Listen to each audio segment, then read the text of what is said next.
역대하 21장 11절부터 20절까지입니다.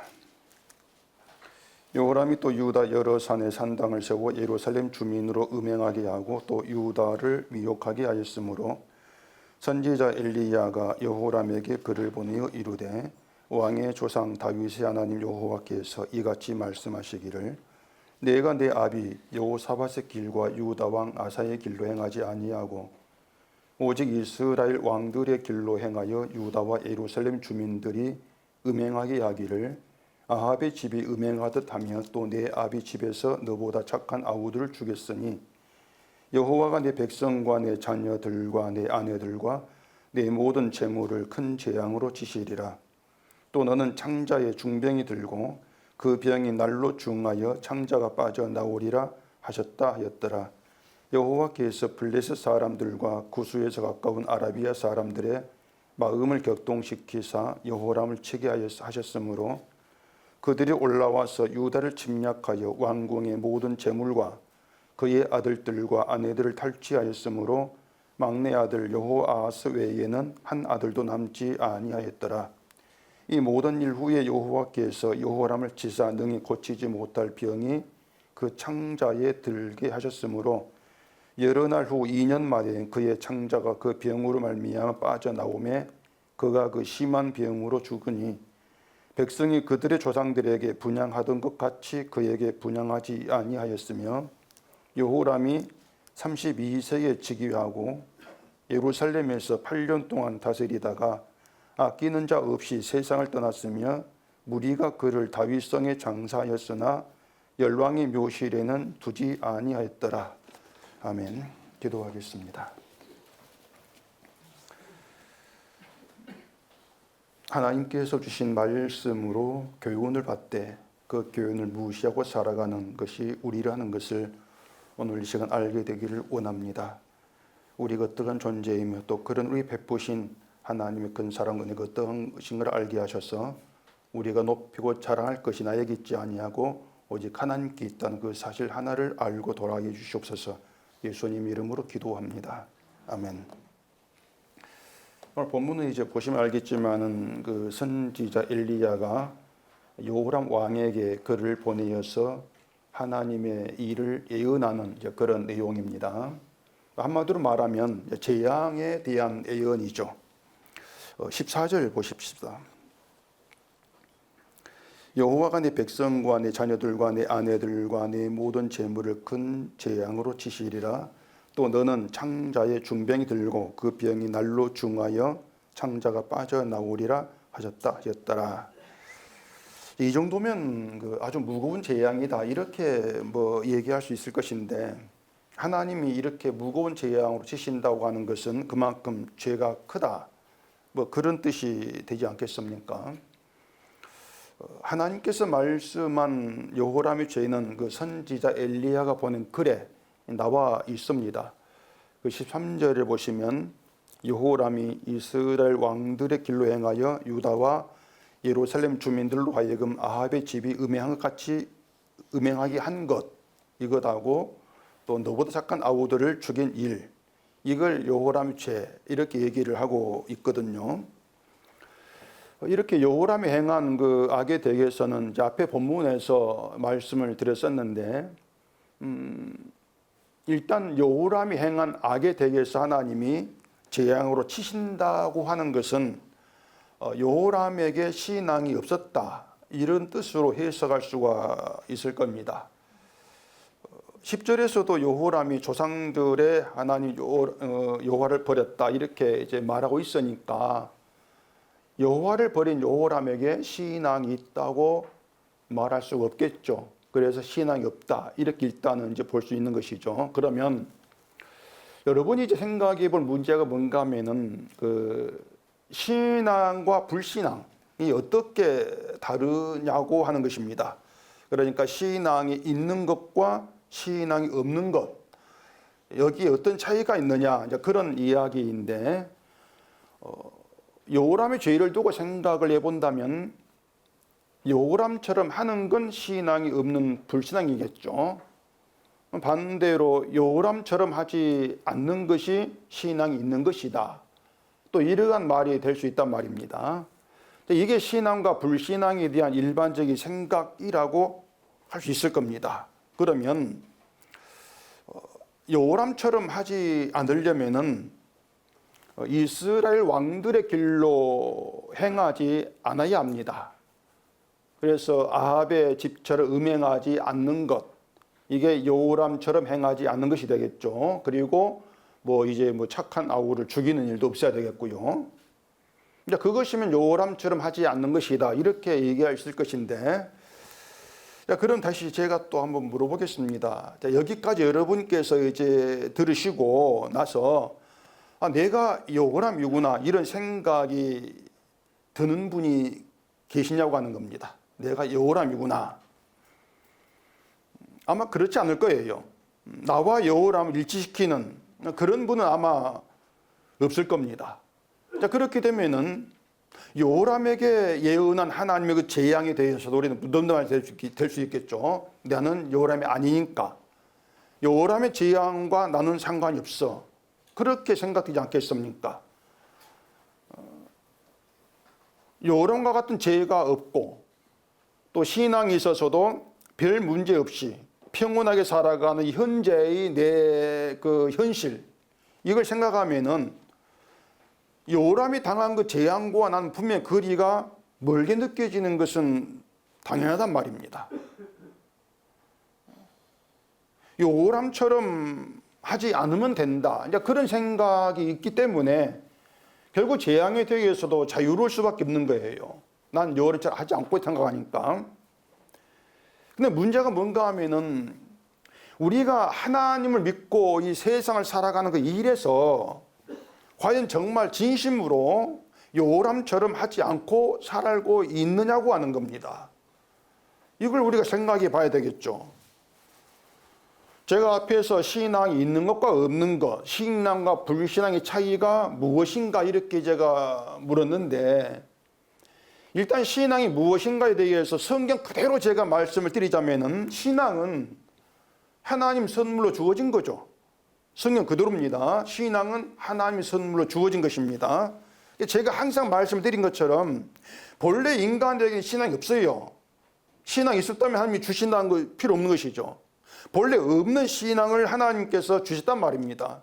하늘로부터 온 신앙이란 말이에요. 그렇기 때문에 이 신앙은 이 땅의 신앙과 다르단 말입니다. 같을 수가 없어요. 다르는 것이 맞단 말이에요. 그렇기 때문에 이 땅에서 신앙 담고 있는 인간의 열심이나 실전, 이런 게 담기지 않는 게 하나님이 준 신앙이다, 그게 답인단 말입니다. 틀리면 틀리다 하시고, 분명히 땅의 신앙과 하나님이 준 신앙 구별이 생각해야 한단 말이에요. 이걸 구별하지 않으면은 여기는 문제가 발생할 수 없는 것이죠. 땅의 신앙 가지고 하나님의 신앙이다, 그렇게 주장할 거란 말입니다. 하나님이 준 신앙에는 열심히 있다고 해가지고 신앙이 좋다, 이런 게 없습니다. 자, 그럼 여기에서 우리가 또 생각할 것은 하나님께서 왜 선물로 신앙을 주셨는가? 신앙을 주는 취지를 우리가 좀 생각을 해야 되는데, 신앙을 줘가지고 하나님의 일을 맡겨서 그 일을 이루게 하신다. 또 이게 이제 보편적인 사람들의 생각입니다. 근데 그것은 정말 이 성경을 보지 않는 인간이 만들어낸 말일 뿐이고, 하나님이 신앙을 선물로 주신 참된 취지는요, 인간이 정말 무능한 존재다, 이걸 알게 하시고 죽은 자를 살리시는 하나님의 약속, 신실하신 궁율, 이걸 드러내어서 구원의 모든 영광을 하나님께 돌리게 하기 위함이라는 것이에요. 그 인간 빠진단 말입니다. 이건 여러분 귀에 딱지가 앉을 정도로 제가 했던 말 아닙니까? 이게 신앙이고, 이런 신앙이 있는 사람이라면 그 사람에게는 반드시 신앙 때문에 나타난 현상이 있습니다. 그게 뭔가 하면은 자기 모든 게 무너지는 거예요. 다 부인된단 말입니다. 이게 신앙으로 인해 나타난 현상이란 말이에요. 내가 하나님을 위해서 행한 것을 자부했고 자랑했던 모든 일, 이것들이 다 가치 없는 것으로 무너집니다. 이게 필요 있단 말이에요. 그리고 하나님 믿어왔다고 자부하는 내 인생, 그 인생 자체도 그게 뭐 70이든 80이든 성이 없습니다. 인생 자체가 헛된 것이다. 그것도 무너진단 말이에요. 겨울에 찬바람 불면은 뭐 가지 잎이 다 떨어지고 휑한 것처럼 교회를 다니면서 살아온 동안에 내 속을 가득 채웠던 내 신앙, 내 열심, 내 선함들, 이런 모든 것 다 떨어져 버리고 아무것도 휑한 상태. 이게 신앙이 있는 상태입니다. 휑한 거예요. 삭막하다. 찬바람이 쌩쌩 부은다. 삭막하다. 이게 신앙이란 말입니다. 그러니까 신앙은, 믿음은 우리로 하여금 무언가를 하게 만든 힘을 작용하지 않습니다. 그게 아니고 하나님이 생명을 주어서 죽은 자 살리시고 하나님이 간섭하시고 일하신 증거로 나타난 현상이 신앙이다. 저는 여러분들이 이러한 내용들을 좀 분명히 알고 계셨으면 좋겠어요. 그럼 반대로 신앙이 없는 상태, 불신앙 어떤 모습으로 나타나는가? 그럼 반대죠. 내 열심, 내 힘, 이거로 살아간단 말입니다. 신앙이 내 걸 집어넣죠. 그리고 내가 한 일에 대해서 믿음의 가치를 둔단 말이에요. 믿음을 했습니다. 그렇게 해서 내 속에 차곡차곡 쌓아지는 게 있죠. 인생을 살아가면서 자꾸 뭔가 쌓아지는 것이에요. 그렇기 때문에 신앙이 없는 불신앙의 사람들은 자기가 망하는 자라는 것을 모릅니다. 절대 알 수 없습니다. 자기를 망한 줄 보지를 못해요. 그래서 신앙이 있는 것과 없는 것의 차이를 이런 시각에서 생각해 본다면은 지금 이 신앙으로 사는 사람들의 모습이 실상은 신앙이 없는 불신앙에 해당된다는 것입니다. 저게 그렇게 보이고 있는 거예요. 그게 성경의 시각이니까. 그러니까 신앙생활을 한다고 했는데 결국에는 불신앙으로 살았던 세월로 드러날 뿐이라는 얘기입니다. 이게 성경입니다. 성경은 네가 뭐 신앙으로 살았다고 웃기지 말아라. 모든 헛된 것들을 드러내는 게 성경이에요. 그것이. 그렇게 해서 내 자랑이 없게 만든단 말입니다. 이게 오늘 본문이 이제 주는 이야기인데 제가 지금까지 말씀드린 이것을 이제 여호람 이야기에서 좀 확인해 보자는 겁니다. 12절 보십시다. 선지자 엘리야가 여호람에게 글을 보내어 이르되 왕의 조상 다윗의 하나님 여호와께서 이같이 말씀하시기를 내가 내 아비 여호사밧의 길과 유다 왕 아사의 길로 행하지 아니하고, 자, 그렇게 글에 말씀을 하고 있죠.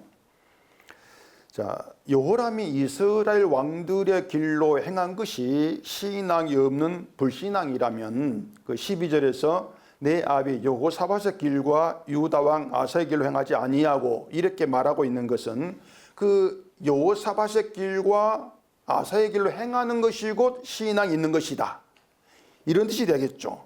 쉽게 말하면 여호사밧과 아사의 길에는 생명이 있고 이스라엘 왕들의 길에는 생명이 없다. 재앙만 있을 뿐이다. 심판이 있을 뿐이다. 그런 얘기가 된단 말입니다. 그런데 여호사밧의 길과 아사의 길을 말했지 않습니까? 근데 여호사밧이 행한 일을 보면은 여호사밧 길에 생명이 있다. 그 길로 행하는 것이 신앙이다. 이렇게 말하기가 참 곤란해요. 왜 그런가 하면은 여호사밧이 잘한 일도 있습니다. 잘한 일도 있는데 그 여호사밧도 산당을 철거하지 않았습니다. 그런 일로 인해서 백성이 여호와께로 돌아오지 않는 그런 일도 있단 말이에요. 그리고 심히 악을 행했다고 말하는 이스라엘의 아하시야와 교제했고 서로 연합해가지고 배를 만들어서 다윗으로 보내고 이런 일이 있었지 않습니까? 그런데 그런 여호사밧 길로 행하라 이렇게 말하고 있는 것이 마치 여호사밧 행동이 있어 괜찮아 뭐 그런 의미가 또 된단 말입니다. 그런 이해가 약간 좀 안 되는 말일 수밖에 없는 거예요. 그러면 아사는 잘못된 행동이 없는가? 그것도 아니란 말이죠. 아사도 산당을 철거하지 않았고 이스라엘 바하사가 치러 왔을 때에는 아람 왕 이방 왕 베나다에게 뇌물을 주면서 좀 막아달라 이런 요청까지 했던 그런 사람이에요. 그것 때문에 성견자 하나님에게 여호와 의지하지 않고 아람 왕을 의지했다. 책망을 듣게 됐단 말입니다. 그런데도 그 책망을 듣고 아사가 화가 나가지고 그 하나니를 옥에 가둬버립니다. 이런 일까지 행한 게 아사고 여호사밧이란 말이에요. 그런데 그런 여호사밧과 아사의 길로 행하지 않았다고 책망하는 것이, 또 그 길로 행하는 것이 믿음 있는 것이, 이렇게 얘기하고 있는 것이 쉽게 이해가 되지 않는 거죠. 여호사밧이든 아사든 그들 행한 일에 뭐 잘못이 없고 모든 일이 완전했다면은 뭐 그들 길로 행하라 이런 말도 뭔가 좀 이해가 될 수가 있어요. 근데 그들에게도 죄가 있고 문제가 있단 말입니다. 그런 점에서 여호람과 그들도 다르지가 않아요. 그런데도 유독 여호사밧의 길과 아사의 길을 행하지 않았다고 책망을 한다면은 그것은 그 여호사밧과 아사의 길이 우리가 생각하지 못한, 그들 행함과는 관계가 없는, 우리가 생각하지 못한 다른 길을 의미한다, 이렇게 생각해 볼 내용이란 말이에요.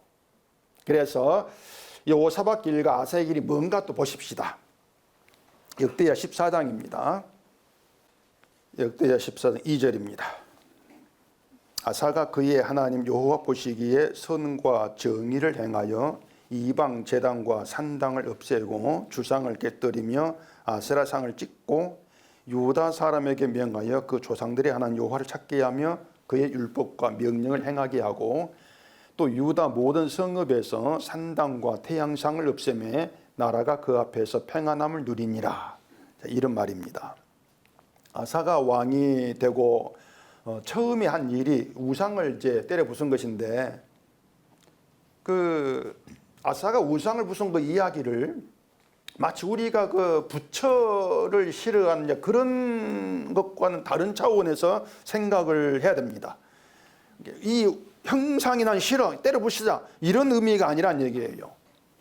자, 우상은 인간이 만들었죠. 인간이 만들었는데 그 인간이 어떤 인간인가 하면은 자기가 행한 선함과 내신의 가치를 두는 인간입니다. 나의 행함의 가치를 두는 그런 인간이란 말입니다. 그런 인간이 우상을 만들었다면은 결국 우상에게 나아갈 때 어떻게 나가겠습니까? 내 선함과 내 신앙의 가치를 두고 우상에게 나가서 내 손을 비는 그런 방식이지 않겠냐 말입니다. 그러니까 사람이 자기 신앙과 내 선함을 앞세우고 그걸 근거로 해가지고 이만큼 잘했습니다, 그렇게 자기를 생각하면서 신을 찾는다면 그것이 우상을 찾는 것이란 말입니다. 바리새인처럼 자기가 한 일을 앞세우고 높이면서 기도하는 그런 게 우상을 찾는 그런 의미가 된단 말이에요. 그런 점에서 아사가 우상을 다 때려 부셨다, 그 얘기는 아사의 길에는 인간의 신앙과 선함의 가치를 두는 것이 없다, 이게 무너졌어, 이런 의미란 말이에요. 아사의 행함 그걸 보지 마시고 우상을 때려 부셨다고 그것이 아사의 길이라고, 그럼 그 길에는 인간의 신앙과 선함의 가치를 두는 것이 없어, 그걸 때려 부셔진 거야, 이렇게 보자는 얘기입니다. 무슨 말인지 아시겠죠? 예. 자, 그러면 여호사밧 길도 아사의 길과 같아야 되겠죠. 다시 역대하 17장으로 가십시다. 역대하 17장 3절입니다. 여호와께서 여호사밧과 함께 하셨으니 이는 그가 그의 조상 다윗의 처음 길로 행하여 바알들에게 구하지 아니하고 오직 그의 아버지의 하나님께 구하며 그의 계명을 행하고 이스라엘의 행위를 따르지 아니하였습니다. 이게 이제 여호사밧이 한 일입니다. 그 다윗의 처음 길이 뭔가 하면은 하나님의 영이 다윗에게 임하고 하나님께서 함께 하심으로 시작된 다윗의 길이 처음 길이 되는 것입니다. 여기서 하나님이 다윗에게 함께 한다, 영이 임했다, 그 얘기는 뭐 영이 임해가지고 하나님 함께해서 뭐 다윗의 뜻과 소원 이루어준다 이런 뜻이 아니고, 하나님이 다윗을 세워서 자기 뜻대로 하나님의 뜻대로 일하시고 이루시나 그 뜻입니다. 영임했다고 하는 것은 능주다 그런 의미가 아니고요. 이미 다윗은 자기 뜻도 살지 못한 그런 인생으로 끌려간다 그런 얘기란 말이에요. 이게 다윗의 길이란 말입니다. 그렇기 때문에 다윗의 그 처음 길, 영이 임해서 하나님에 끌려가는 그 다윗의 처음 길은 인간을 위한 인간의 뜻과 소원은 없는 길이에요. 그것이 인간의 소원은 없는 길이란 말입니다. 오직 하나님의 뜻만 있는 길이란 말이에요. 그런데 발이라고 하는 거 우상이죠. 우상은 뭐라겠습니까? 인간의 뜻과 인간이 내 선함, 내 그 잘한 걸 들고 나오면 그 우상 그걸 보고 야 잘했어 하면서 내 소원이 뭐야? 그 소원 들어준 신이 바알이에요. 그게 우상이란 말입니다. 이게 세상 모든 우상의 공통점이란 말입니다. 근데 여호사밧이 바알에 구하지 아니했다 그 얘기는 내 뜻과 소원 이루어주는 날 위한 신을 찾지 아니했다 그것입니다. 날 위한 신을 찾지 아니했다. 이것을 여호사밧 길 이렇게 말한다면은 그 여호사밧과 아사의 길에는 인간의 뜻과 소원 들어주는 것은 없습니다. 인간의 선함을 높여주는 것도 없어요. 간단히 말해서 여호사밧과 아사의 길은 자기를 위해서 하나님을 찾는 길이 아니다 그 뜻입니다. 이 길로 가는 것, 이 길에 있는 게 신앙이라고 하는 겁니다. 신앙이라고 하는 바로 그 길이 있게 하는 것이다. 내 뜻과 내 소원이 없는 길이 있게 하는 게 신앙이다. 이렇게 설명이 되어지는 것이에요. 뭐 잘못된 게 있습니까? 근데 이스라엘 왕들의 길이 뭡니까? 금송아지를 만들어 놓고 거기 제사하면서 하나님을 찾아요. 꼭 성전 제사가 아니라 할지라도 우리가 제사하면서 하나님 찾고 있으니까 하나님께서 우리 소원 들으시고 우리 제사 받아주시고 이루실 거야. 이런 생각이란 말입니다. 성전에서 제사 안 해도 돼. 이거예요. 제사만 하면 되지. 그러니까 이것이 자기를 위해서 하나님을 찾는 것인데 이런 사람들의 중요한 게 뭔가 하면요. 하나님께서 무엇을 말씀하셨는가? 하나님의 성은 제사. 그 제사를 통해서 성을 통해서 뭘 말씀하시는가? 이게 중요한 게 아닙니다. 그 사람들은. 내가 하나님을 위해서 이런 일을 했어. 내가 한 게 제사했고 이렇게 열심을 내어서 내가 한 일을 중요하게 여기는 것이죠. 그걸 신앙으로 주장한다니까요. 그것을. 그러니까 자기를 위해서 하나님을 찾는 사람의 신앙에는 반드시 내가 한 일이 들어갈 수밖에 없습니다. 그게 빠질 수가 없는 거예요. 근데 성경은 그것을 신앙이 없는 불신앙 이렇게 말한다는 얘기입니다. 그게 불신앙이에요. 그러니 오늘날 한국교회가 신앙으로 가르치는 것이 왜 사실은 불신앙일 수밖에 없는지가 바로 이런 이유 때문에 그렇습니다.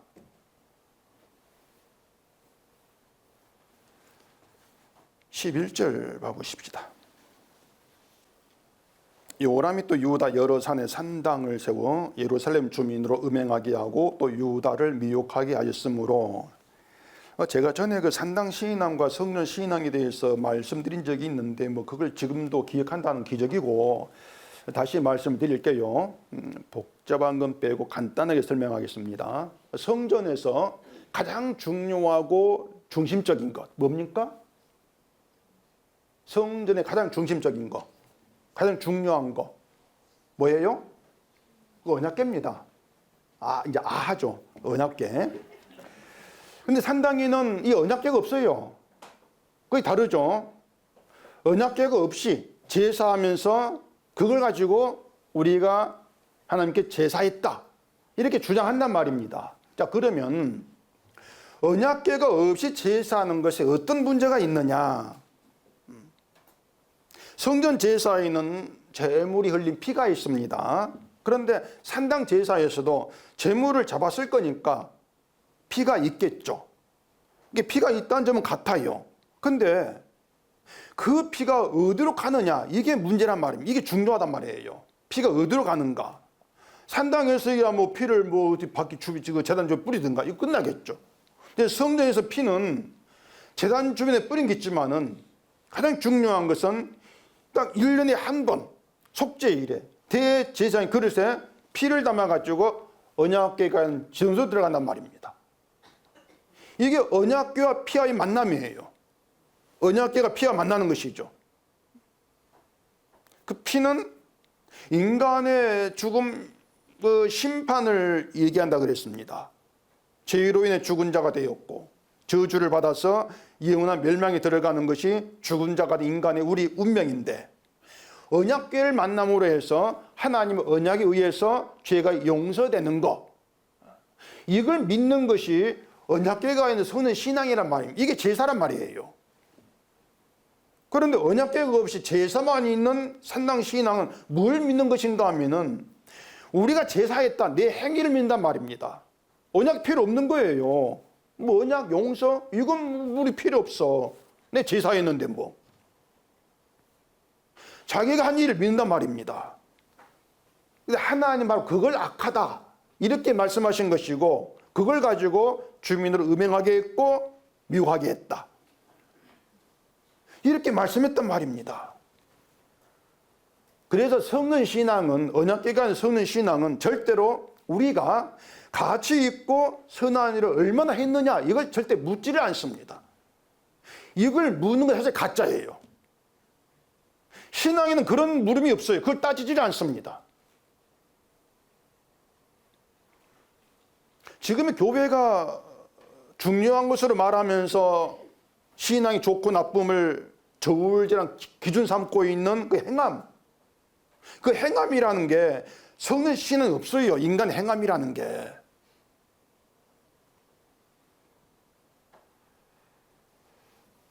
그 언약궤에 들어있는 게 뭔지 아시죠? 돌판 2개하고 만나를 담은 금항아리하고 그다음에 아론 쌍문 지팡이, 이 3가지가 들어있는데, 돌판 2개는 이제 이스라엘이 금송아지 만들어 가지고 하나님으로 섬기는 것을 보면 모세가 깨뜨려버린 돌판 대신해 가지고 하는 주신 이제 그 돌판입니다. 만나는 인간이 먹을 것도 원망을 했는데, 그러니까 원망으로 인해서 심판을 받을 그 인간에게 하늘에서 주어진 양식이에요. 인간이 아무것도 한 일 없이 받은 양식이죠. 그리고 아론의 쌍난 지팡이는 죽은 지팡이에서 생명이 났다, 이걸 보여준단 말입니다.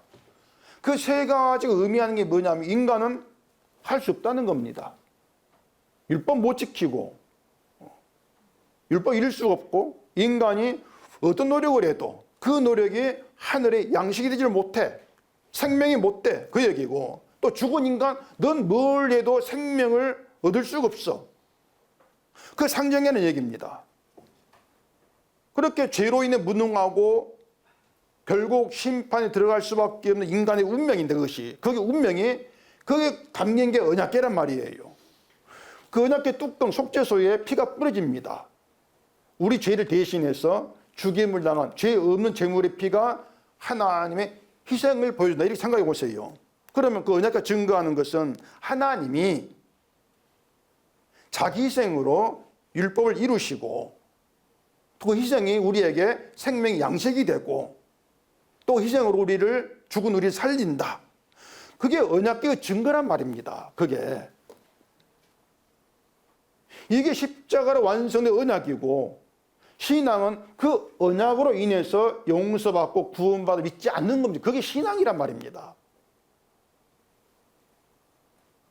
그런데 산당을 세워놓고 언약궤 필요 없습니다, 우리 제사하면 된다, 이렇게 나오고 있는 것은 하나님의 약속, 용서, 그거 우리가 받았으니까 뭐 괜찮아, 그건 이제 필요 없는 것이고, 우리가 하나님을 위한 열심히 중요해, 이렇게 나오면 똑같은 거예요.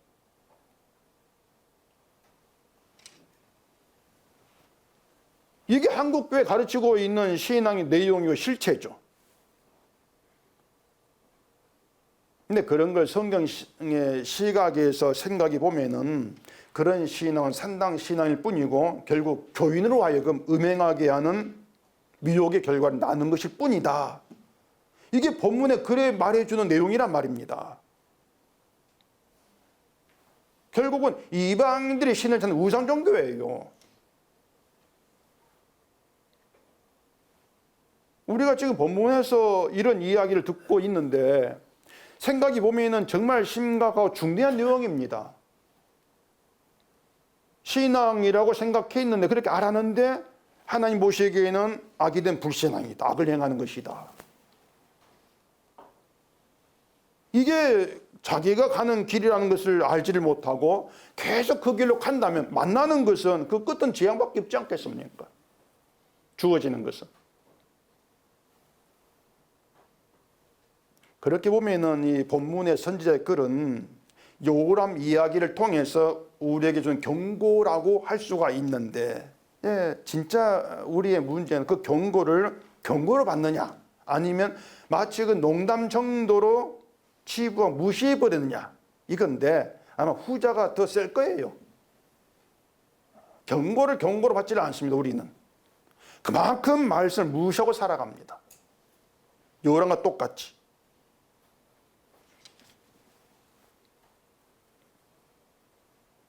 요람의 경우를 다시 한번 잘 생각해 보세요. 요람이 엘리야의 글을 받았어요. 편지를 받았습니다. 그 내용이 하나님 자기를 재앙으로 치신다. 근데 그냥 재앙만 하는 것이 아니고 어떤 내용 재앙인지를 밝혔지 않습니까? 아내 아들 다쳐버리고 모든 잃어버리는 끔찍한 재앙을 예언하고 있는 것이 선지자 글이란 말입니다. 심각해요. 그 글을 받았을 때는 아직 요람에게 재앙이 없을 때입니다. 아직 없을 때예요. 그러면은 글을 받았습니다. 재앙이 아직 오지 않았습니다. 어떻게 되겠습니까? 여러분 같으면 어떻게 할래요? 어떻게 해야 될까요? 우리를 죽인 일을 없던 것을 되돌릴 수는 없는 것이고, 후회를 해도 소용없는 것이고, 오직 하나 남은 건 뭐겠습니까? 죄를 깨닫고 회개하는 것이 그게 유일하겠죠. 그런데 요람에게 선지자 글대로 재앙이 임했고 정말 고치지 못할 병이 창자에 들어가지고 결국 2년만 창자 빠져나와서 죽었다, 이런 결말을 보게 되어지면은 딱 하나입니다. 요람이 그를 무시했다. 선지자 예언을 무시했다. 그거예요. 그러니까 이런 요람에 대해 여러분이 어떤 생각이 드냐 그 말입니다. 어떤 생각이 드는가? 선지자가 친절하게 글을 보내서 너는 이러이러한 잘못했어 지적을 하고 그에 대해서 하나님 재앙을 치신다, 이렇게 경고를 했으면, 예견을 보냈으면은 정말 죄를 깨닫고 회개를 좀 해야지. 하나님 제가 잘못했습니다, 좀 회개를 해야지. 아니 왜 그 선지자 글을 무시해서 그런 엄청난 재앙을 받느냐. 아주 사람 답답하다는 생각이 좀 들지 않습니까? 왜 그렇게 했을까? 답답해. 죄를 지적받으면 얼른 회개해야지. 이게 우리 생각이 맞는 것이고, 또 우리는 그것을 하나님 말씀을 들은 자의 태도라고 우리는 그렇게 알고 있지 않습니까? 성경의 죄를 지적하면 깨닫고 회개를 해라. 그게 상식이란 말입니다. 알고 있는 상식이에요. 그런데 그러면 그렇게 하고 있냐? 그럽니다. 그렇게 하고 있는가? 안 합니다. 그렇게 안 해요. 자, 지금 우리가 보고 있는 성경이 하나님 주신 글입니다. 선지자가 요람에게 보낸 글이 사라지고 없는 것이 아니고요. 지금 오늘 우리가 주어져 있고 우리가 보내졌습니다. 보내졌고 우리가 그거를 보고 있지 않습니까? 그러면 적어도 요람처럼 재앙에 대한 예언을 받고도 무시하고 살다가 재앙을 받는 그런 요람처럼은 하지 말자, 나는. 그런 생각 정도는 있어야 되는데 그런 생각이 여러분께 있는가를 제가 묻고 싶은 거예요. 그런 생각이 있는가?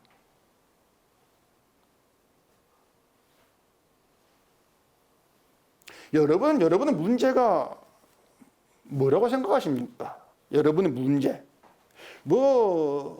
자기 문제에 대해서 생각조차 없을지도 모르겠는데, 보통 신앙에 대해 생각한 자기 문제라고 하는 것이 나 열심히 없다, 무슨 실천이 부족하다, 되게 그런 것들입니다. 자기 문제라고 하는 것이. 그런데 자기 문제를 그렇게 생각이 되어지면은 어떻게 나오냐면 내 문제를 내가 해결해야지 이렇게 나오는 거예요. 내가 해결해야지. 열심 하는 것이 문제야? 그럼 열심을 내서 해결하려고 한단 말입니다. 실천이 부족해? 그럼 실천을 해서 해결하려고 하죠. 이게 인간의 방식들이에요, 그것이. 이게 뭔가 하면은요, 늘 사람이 자기를 믿는 자로 간주하기 시작한단 말입니다. 난 믿는 자야. 그게 나의 문제랑 몰라요.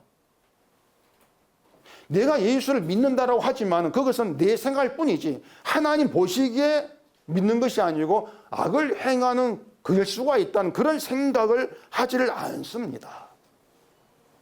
그런 생각은 나가지를 못해요. 이게 인간의 한계입니다. 자기를 끝까지 붙들려고 한단 말입니다. 무너지지 않으려고 그래요, 내가. 그런 인간으로 어떻게 성경을 보면서 경고를 받고 나 이렇게 하지 안 되겠구나 그런 생각 나가겠습니까? 안 되죠.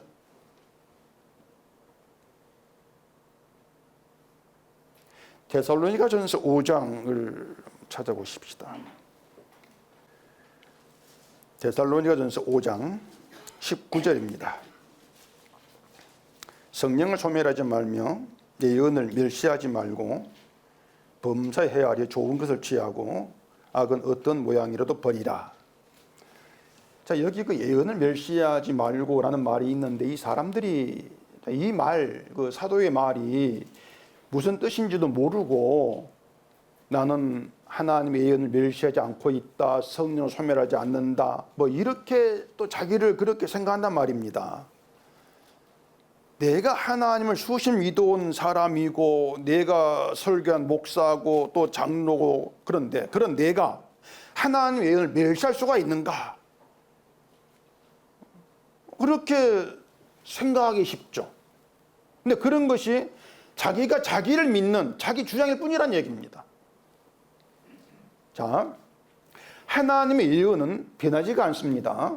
예언은 확정되어서 하나님이 그대로 실행하십니다. 그러면 그런 하나님의 예언에 우리가 신앙생활 잘하면 우리 소원을 들어주고 복을 주겠다는 것이 있는가 하면은 그런 게 없단 말입니다. 예언에는 그게 없어요. 예언에는 죄에 대한 심판이 예언되어 있고 그 죄를 아들의 피로 덮으시고 용서하신다. 그 하나님 일이 예언되어 있는 겁니다. 그게 진짜 하나님의 예언이에요. 그게 확정되었다고 했지 않습니까? 그런데 우리가 그런 하나님의 예언 앞에서 나의 소원과 나의 뜻 이루게 해달라고 하면서 주를 찾는다면 그게 예언을 멸시하는 것입니다.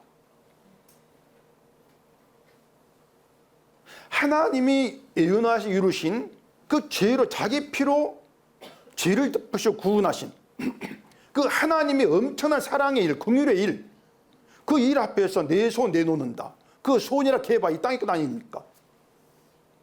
땅의 걸 내어놓고 이걸 주세요. 이렇게 하고 있는 것이 하나님의 예언을 멸시하는 거죠.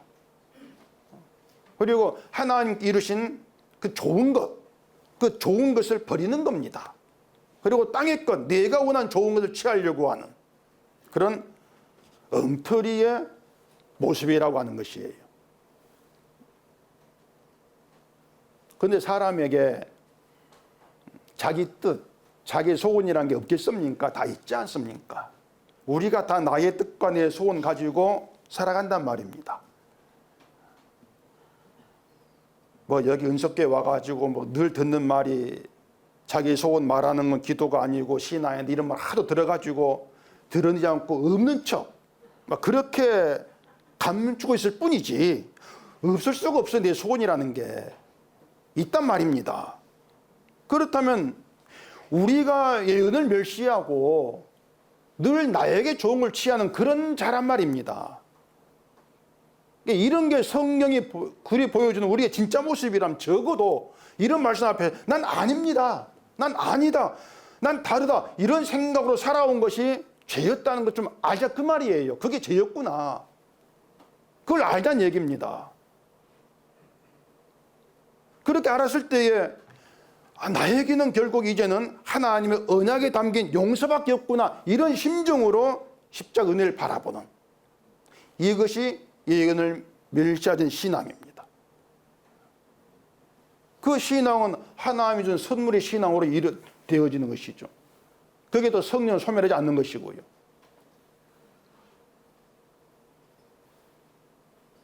이것이 제가 이제 이 성경을 창세기부터 계시록까지 늘 보고 설교하면서 알아온, 깨닫게 된 것이기 때문에 이런 신앙에 인간의 열심과 행함을 집어넣어서 말하는 걸 저는 절대로 받아들일 수 없습니다. 때려주고도 받을 수가 없어요. 이게 100번 처음에 생각하고 또 생각해봐도 신앙에 인간의 걸 집어넣는 것, 열심을 집어넣는 이것은 하나님이 선지자와 사도들을 통해 보낸 그런 내용이 아니에요. 저는 볼 때 절대 아니에요. 오히려 그것들이 하나님 보시 악을 행하는 것이라는 걸 해당한다. 이걸 분명히 제가 보고 있기 때문에 산당에서 제사하는 것과 다르지 않은 똑같은 그런 신앙을 신앙이라고 공감하고 받아들일 수가 없단 말입니다.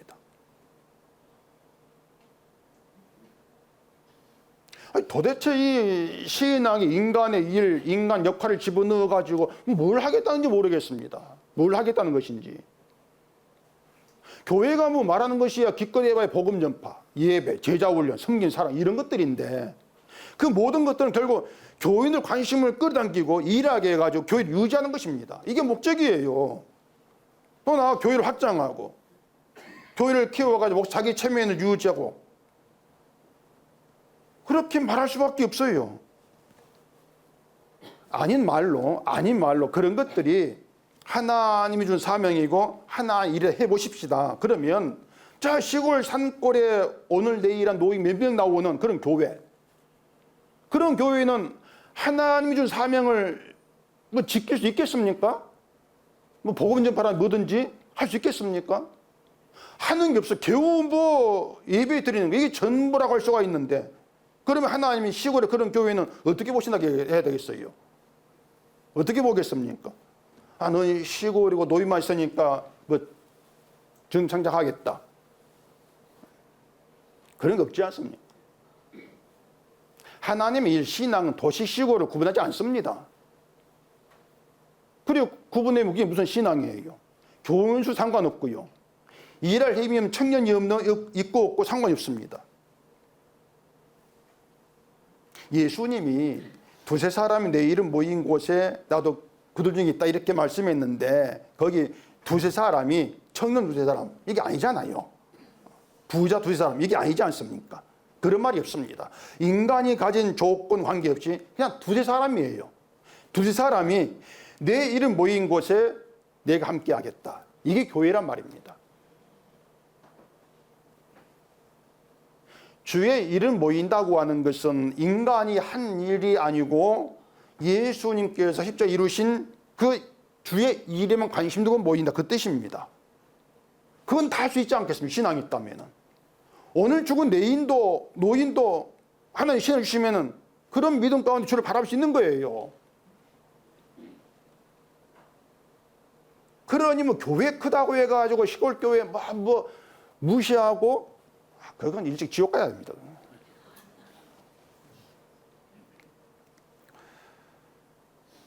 예수님이 자기 피로 우리 죄를 용서하시고 정말 죽음의 자리에서 건져준 그 일을 믿는 믿음으로 모인 게 교회인 거예요. 그렇게 주의 이름으로 모이는 두세 사람은 자기를 죽은 자로 바라보는 그 사람들입니다. 그게 두세 사람이에요. 자기를 죽은 자로 바라보는 사람. 주의 이름은 죽은 자를 살리는 것이기 때문에 자기를 죽은 자로 바라보는 그 사람만이 주의 이름으로 모인다. 내 이름 말고 주의 이름만 부른다. 이렇게 되어지는 것이죠. 이런 이야기를, 그건 당신 성경 해석이고 이렇게 들을지 않을까 조금 열매된 것이 있는데, 그렇다면 저 목사가 말한 성경 이야기는 왜 다른 목사는 꼭 다를까? 뭐가 진짜 성경일까? 뭐 좀 그런 생각이라도 좀 있어야 되지 않겠습니까? 왜 다를까? 다른 점이 뭘까? 뭐가 진짜일까? 좀 그런 생각이라도 있어야 되지 않겠습니까? 그건 네 성경이고 뭐 이렇게 할 것이 아니고 말입니다. 지금 제가 말씀드리고 있는 것은요, 신앙이냐 불신앙이냐, 천국이냐 지옥이냐, 이 문제입니다. 이 중대한 문제이기 때문에 제가 이 목소리가 높아지지 않을 수가 없는 거예요. 가벼운 문제가 아니죠. 이게 뭐 그러거나 말거나 뭐 이렇게 생각 넘어갈 문제가 아니란 얘기입니다. 뭐 난 천국 지옥 관심 없습니다 이러면 또 모르겠는데, 뭐 그러면 교회에 나옵니까? 뭐 그것도 답답하지. 20절 보십시다. 여호람이 32세에 즉위하고 예루살렘에서 8년 동안 다스리다가 아끼는 자 없이 세상을 떠났으며 무리가 그를 다윗성에 장사하였으나 열왕의 묘실엔 두지 아니하였더라. 자, 다윗성이 있고 그 다윗성 안에 왕들이 묻힌 묘실이 따로 있습니다. 그 열왕의 묘실은 다윗이 장사된 묘실, 이걸 얘기하는데, 여호람이 그래도 왕이었기 때문에 다윗성 안 어딘가에 장사를 하긴 했는데 열왕의 묘실, 다윗이 있는 묘실에는 두지 아니했다, 그 얘기란 말이에요. 자, 이것도 오면은 그냥 그런가 보다 하고 넘어갈 이야기로 다가오기 쉬운데, 여기에도 중요한 내용이 있습니다. 사람이 장사된다고 하는 것은 죽음의 자리에 들어가는 거죠. 들어가는 것인데, 뭐 지금으로 말하면 경동모지에 뭐 묻히던가 낙구당에 들어가냐, 그런 것이 되겠죠. 뭐 저도 제가 죽어 들어갈 자리 이미 마련해 놨습니다. 제 안에 옆에 딱 만들어 놨어요. 열왕의 묘실은 그런 뜻이 아니에요. 자, 22절 7절 보겠습니다.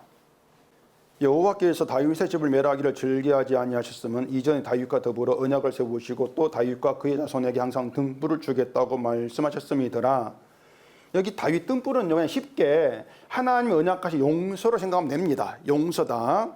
그 지금식으로 말하면은 예수님의 죽으심, 피로 완성된 십자가 용서의 은혜가 다윗 등불이에요. 그러면은 묘실은 자, 죽은 자가 들어간 자리겠죠.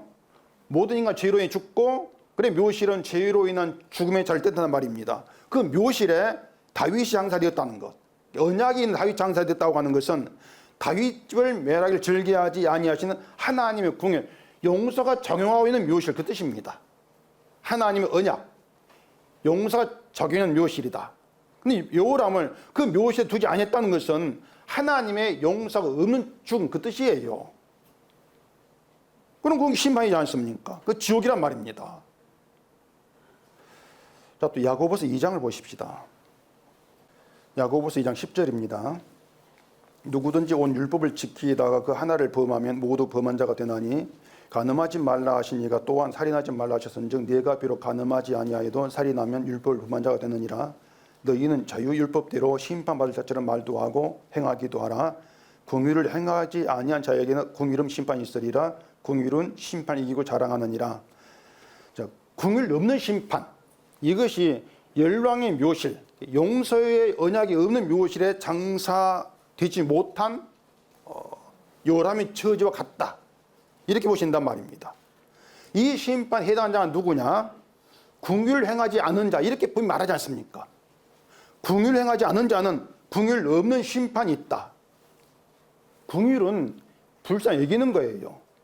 돈 없고 가는 사람 불쌍히 여기는 것이 아니고, 하나님 율법을 범하고 율법으로 인해서 심판을 받아야 될 죄의 존재, 죄의 존재를 불쌍히 여긴단 말입니다.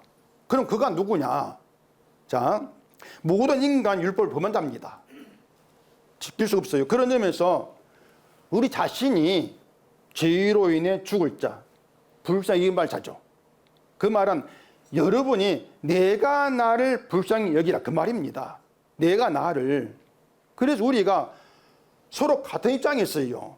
죄의 존재, 불쌍히 여긴 자, 같은 입장에 있기 때문에 누가 누구를 보고 잘한다 못한다, 그런 말을 할 수 없는 처지라, 그 말입니다.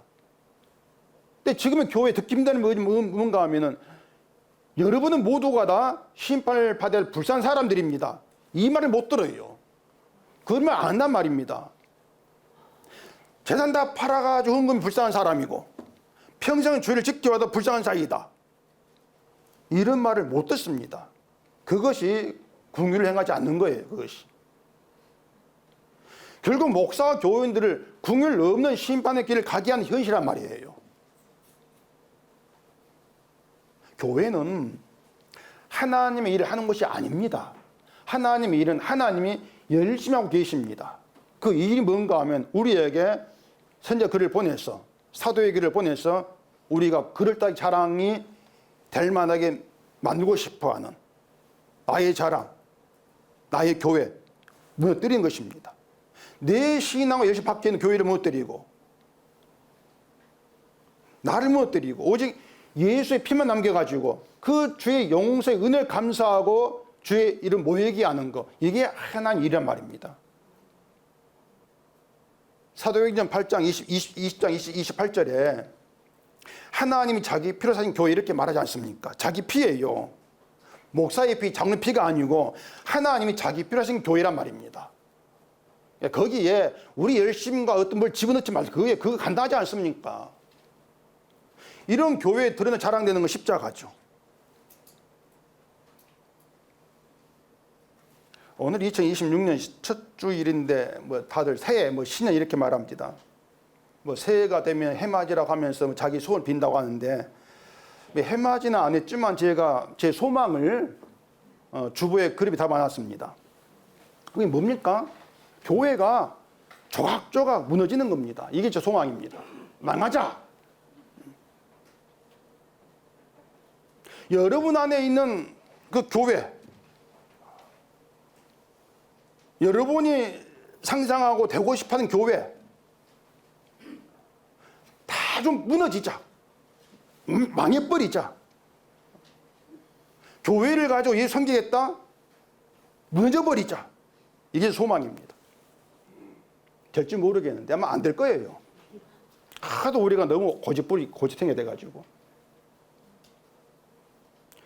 잘못된 신앙은 좀 무너지고 하나님 모시기에 악을 행하고 산다는 우리 현실 눈이 좀 열리면서 내가 심판받을 자다. 이게 인정이 되고 그런 나를 불쌍히 여기시는 하나님 긍휼에 감사의 고백감이 있는 거. 그러면 그것이 하나님의 성공입니다. 우린 실패하는데, 우린 망하는데 하나님은 하나님의 일을 성공시키는 것이죠. 그 고백이 예수님을 영어롭게 해요. 여호랑과 다를 바 없는 게 우리이고 우리도 재앙을 받는 게 마땅하고 창자가 나가 죽어야 될 그런 인간이라는 점에서 지금 모든 은혜입니다. 그러니 뭐 인생 탓하지 마세요. 내 팔자가 왜 이런가 탓할 이유가 없습니다. 왜 내 인생을 내가 저주합니까? 어쨌건 하나님 주신 은혜가 살고 있는데 창자 안 나오면 다행이에요. 왜 우리는 늘 정말 나 같은 자 지금 당장 요람처럼 재앙받아 할 말이 없는데 그런 내가 하나님 긍휼히 살고 있습니다. 그것만 생각하십시다. 그것만 생각하시고 그 마음을 하나님 기뻐하신다. 이걸 오늘의 글에서 확실한 깨달으시면서 뭐 1년간 우리가 버틸지 모르겠는데 십자가 은혜만 바라보고 그 은혜를 알게 하신 하나님의 일만 높이고 찬양하고 감사하고 이렇게 살아갈 수 있기를 바랍니다. 기도하겠습니다. 우리 아버지 하나님, 내가 어떠한 자인 걸 알게 하신 것이 하나님의 긍휼이고 은혜입니다. 하나님 주신 말씀 그 글을 우리가 무시하지 않게 하시옵시고 그 글에서 나의 존재를 깨닫게 하시고 나에게 남겨둔 십자가 은혜만 자로 높이는 저희가 되게 해주시옵소서. 예수님 이름으로 기도합니다. 아멘.